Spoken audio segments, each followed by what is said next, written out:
QuikDrawKiz. Yes, sir. What's going on? I'm doing good, man. How about you? Man, I'm good. Yeah, I'm feeling good because I'm finally able to get you on the camera, man. Yeah, I know we came a long way. Yeah, man. Since Avondale Playground, I was coaching you. We came a long way. Yeah, what you was about 12 years old? 12, coaching 13. you in football, you know what I'm saying? Yo, you used to be driving me, man. Like, go ahead, man. You better not stop. Yeah. I remember them plays.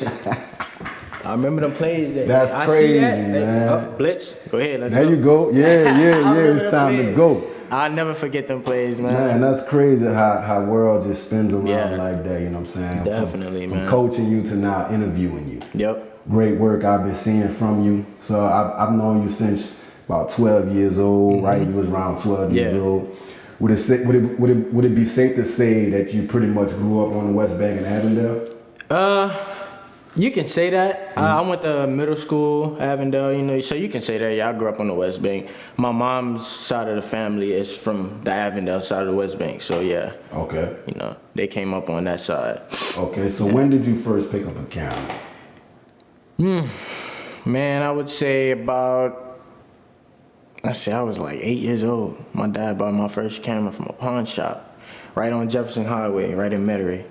Okay. You know, it was like, holding my first camera, I was like, man, I always was photogenic, even as a kid. Like, my mom was photogenic. Everywhere we went, she's snapping the pictures. I used to get annoyed. Right. You know what I'm saying? I don't want to take no pictures. I ain't got no line in, you feel me? So right. I always was photogenic, and like, she thought I was going to become like a model or something. Okay. But I was so low-key. Was that her dream? Yeah. Of you being a model? She was like, you know, you kind of got the features of a model. You can be a model. You can take that somewhere. I was like, I understand, you know. I'm photogenic, and she always knew that. So, but I was so low key to the point that where I was like almost antisocial. I didn't even know, and I noticed you didn't. I noticed the low keyness, the antisocialness. You know what I'm saying? And when I was coaching you in football, and I noticed you didn't really like group up or you know, wasn't talking to it was much. just me. That's just the type of person I am. You know what I'm saying? It's nothing personal. That's just me within me. You know, so. Like I said, I was just so low-key antisocial. I just hopped behind the camera and just went out and took my first photos, went downtown. And I came up from skating. That's actually what got me into like photography, you know what I'm saying? So a lot of my homies is just like, yo, we need some skate photos. We're gonna be downtown and this and that, and we're gonna be at the park. All right, cool. I bring the camera out and send them some photos. Oh, like, you gotta bring the camera every day. Like, you are the photographer. Like, that's what it has to be. So I took it and ran with it, you know. And how young are you now? You got your first camera at 8 years old. How young are you now? I'm 22. I'll be 22 on July 13th. 22, July 13th. Yeah. Okay, well, happy early birthday. Appreciate that, man. It's coming around the corner, so you'll be 22. Yeah. What's the difference between a photographer and someone who just takes pics? The difference between a photographer and someone who takes pics? You gotta know, well, a photographer is somebody that actually knows, sits down and actually breaks down the time where you can say, okay, I know the measurements of lighting. If you know the measurements of lighting, you understand the whole concept basically of life, you know what I'm saying? Basically, how I look at it, you have a muscle, you got 3 pieces of your arm, you got your hand, your forearm, and you know what I'm saying, all that. So those muscles need each other to operate. Right. Your shutter and your camera, it needs the ISO and the aperture and the f-stop to work together and operate to get overblown photos or underexposed photos, you know what I'm saying? So I feel like, my personal opinion, if you can break down something to me like that, if any man could walk up to me and break down something to me like that without even me like mind blowing, man, you've been in the game for a while, and you know what I'm saying, that's considered a photographer. There's nothing wrong with going out and taking a photo and taking pictures and being inspired to be a photographer. But I feel like you got to know the game, just like before you can actually give yourself that just time. Like you know what I'm saying. A lot of people say, I wouldn't exactly call myself a photographer, you know what I'm saying, if I'm not exactly in that field full time. Right. You know, that's what I would say. I'm not in that field full time. So and some would say like the reverence of a painter. You're not technically an artist in painting until you sell a piece of your art. You know what I'm saying? So is it kind of similar like that? Like in a photography world? If you can make some kind of income of it, you know, especially full time, Yeah. any kind of income. If you can make income of it, you're a photographer to me, or you're a real artist to me. If you can make any kind of income off of it, you know what I'm saying? So, if any at all, what were some of the struggles of pursuing this business in photography you've experienced? Finding myself in the industry as far as where I come from, not exactly saying being in competition with other artists, but I always did know that there was other artists out there that was much better than me. Still to this day, I look at them like, man, look, I actually still look up to your work, you know? So I always struggled and overthought, like, putting myself in other people's shoes, like, they're taking a different route than me. I have to take a different route. I can't stress myself just because they at the point of where they at. I'm lacking on, like, thinking about it. They might put blood, sweat, and tears into this over time, you know what I'm saying, way before I even came along. Right. So I struggle to think about that, but I do a lot of overthinking, and that's what gets in the way of me being uninspired or releasing new work or something like that. But I get over it in time. So that's just the normal, because I have those days also. Yeah, you know uninspired days. Yeah. Struggling, trying to see, like, dang, what's the next piece of content, or you know, how I want to approach this particular shot, and you know, I what always I was want to picky shoot as well. You know what I'm saying? So, like, I don't know. Especially dealing with working certain models, I was always picky. Like, concept wise, idea wise, if something didn't go with this or that, it's like I was always picky. So a lot of people wasn't satisfied with that, or it didn't really work out. Gotcha. What would you classify your style of photography as? Grittiness, urban. Urban gritty? Yeah, street, just urban. Just urban. You know what I'm saying? Just hardcore. I want to get into shooting more black and white, because I feel like black and white really represents more of street photography. Has a strong expression. Yeah, it's more of a hardcore version of just that street look. You know what I'm saying? So I'm gonna get more into shooting black and white film.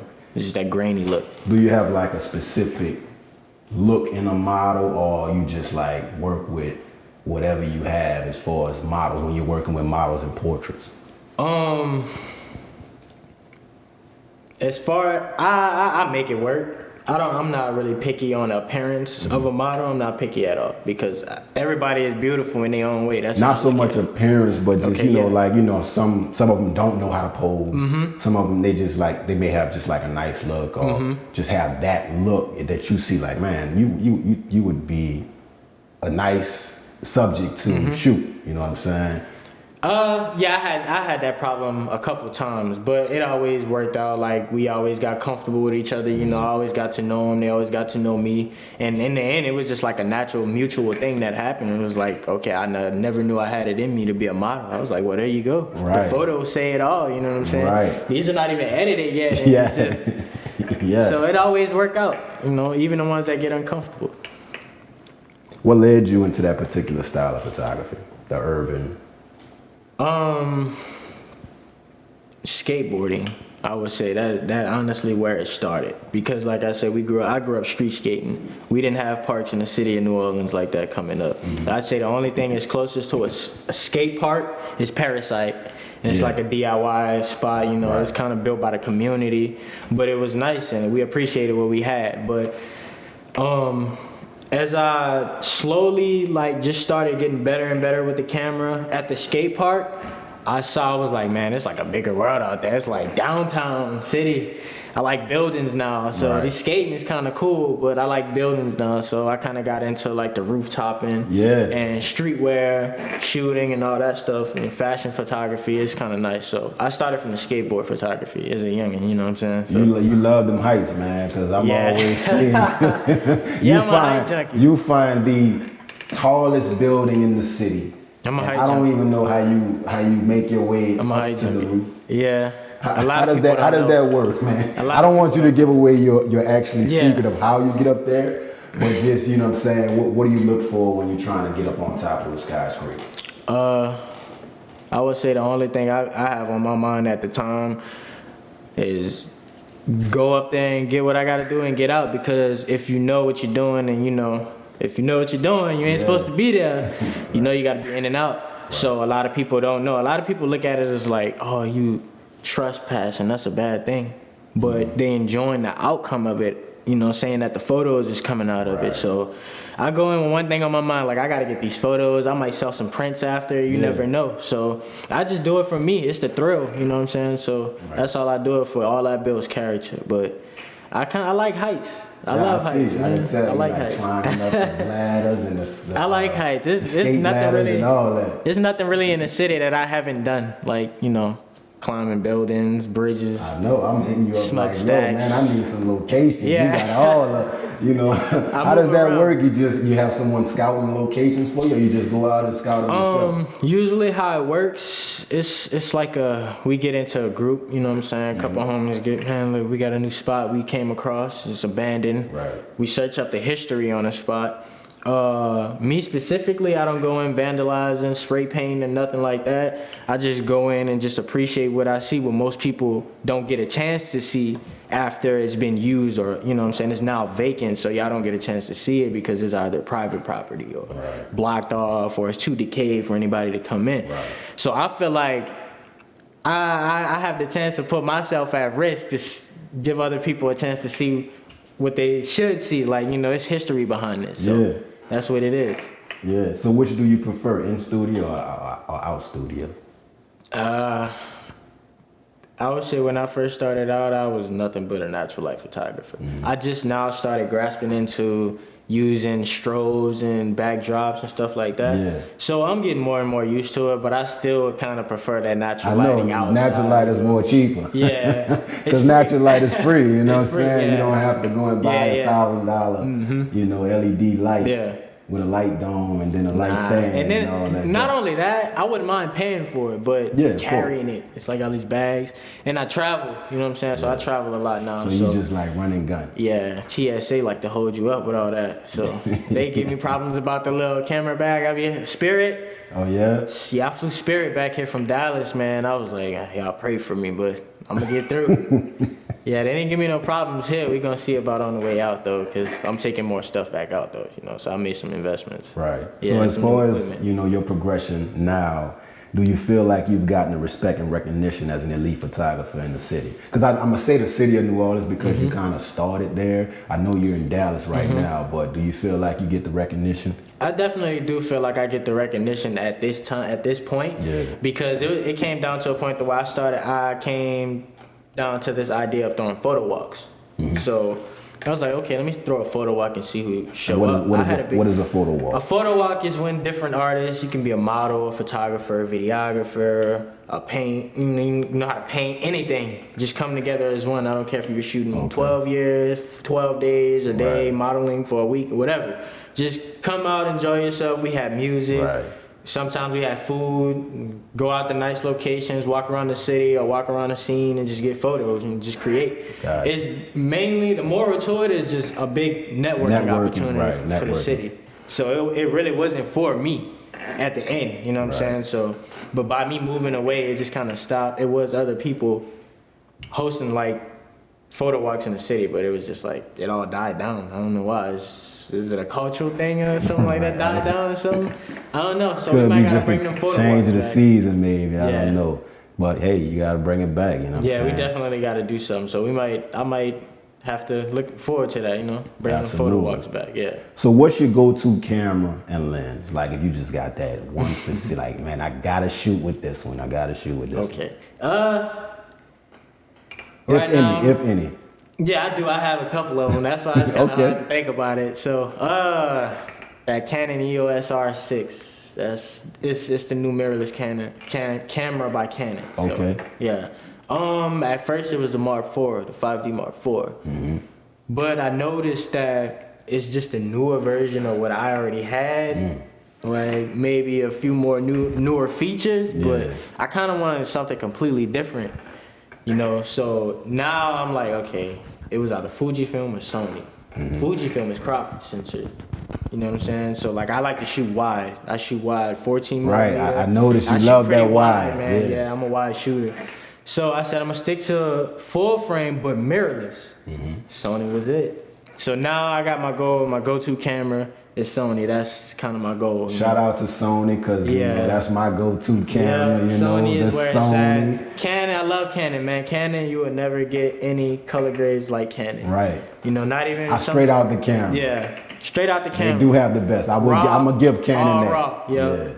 But that Sony, man, that quality, the depth of field, everything about Sony. I had to get used to how small the bodies was, because you know Canon was kind of bulky. Yeah. Canon's all bulky. Pick up the Canon, it's like, ooh. Right. You know it's in your hand. You know it's in your hand. You know, I love it though, man. I don't think I would ever get rid of a Sony if, you know, now that I have man, one. I'm glad you came over to the Sony man. side. Hell yeah. It's hard to get a Canon person to switch, man. It very much is, because of that glass. Not only the color grades, but the glass, because they do have better lenses. Yeah, I think like Canon has like award-winning, or like their award-winning company with they're top dog. I give it to them. They're top dog. Who was the biggest inspiration in your life? Just overall, just overall, you know. I would say not because I'm from the city, but I would say Currency. Okay. Yeah, Currency, the rap artist. That's like a big inspiration to me. Besides him, it's my parents. You know what I'm saying? They kept me in the right track, and it was just like, if that's what you want to do, I'm gonna spend the money for you, and you get it. Make the money back. That's what I want to see. I don't care what it is. You just make that money back. So they inspired me to keep my head in the game and stick with what I wanted to do. Because I had a lot of people in my ears like, man, this and that. The camera is cool and this and that. But nah, I stuck to it, and that's what it was. 8 years later, and I'm where I want to be. Honestly, you know, I'm where I want to be. If that's where you want to be. Yeah, I'm happy with it. You know, but like I say, outside of that, being my parents, Currency, the rap artist, because I feel like, although he is older than me, I feel like he's still young in the rap game. Right. So he's still well respected. You know what I'm saying? He's still well respected in the game by older people like Snoop Dogg. Like, you know what I'm saying? That's kind of rare. Yeah, it is. You walk into a function and he's like, yo, it's good, from Snoop Dogg. Right. So I always looked at it as a big inspiration, and he came from No Limit and this and that. He paved the way.